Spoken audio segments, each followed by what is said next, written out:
Okay. So my sort of go-to approach is to make sure that I understand if there's a space for a win-win situation that nobody's thought about. It happens more often than people outside of what we do will think, because we get so caught into the fight that we forget to look at it and say, is there a business solution that's creative, maybe that's outside of what we're looking at, but that achieves what you need and what I need? Is there a win-win? And maybe that's a privilege, Patrick, of dealing with deal law. You don't get that benefit. Maybe if you are working in a different type, I don't know, if you're working in personal injury, maybe there's less opportunities for that, I suspect. If you're dealing with family, maybe there's less opportunities for that. I don't know. But we deal with people trying to make money. And ideally, we want everybody to make money. And there's something that has happened that has prevented one or two or three or everybody from making money, right? And so often you have to ask, is there a way that we can all go back to making money?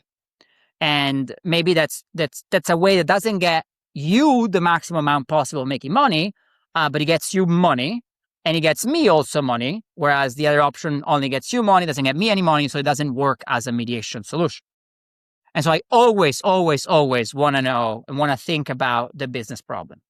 And I think the biggest privilege I have had in working in the line of work that I work in is that I am exposed constantly to different business models all the time. I have to learn my client's business in order to negotiate a deal for them. I have to learn my client's business in order to litigate for them and get them a good result. And it's an incredible privilege. It's better than going to business school.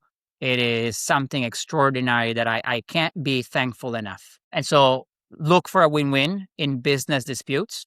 It's always something that you should do in the back of your mind. Sometimes it might not work. Sometimes you think that there is, but the emotions are too strong and it's not gonna be a go. But that is my go-to. So give me a different perspective. And if nothing else, it'll give your client additional respect for you. The client will see that you're thinking about it cold-blooded, with a business mind, with a focus on making money and stopping the bleeding of the legal expenses.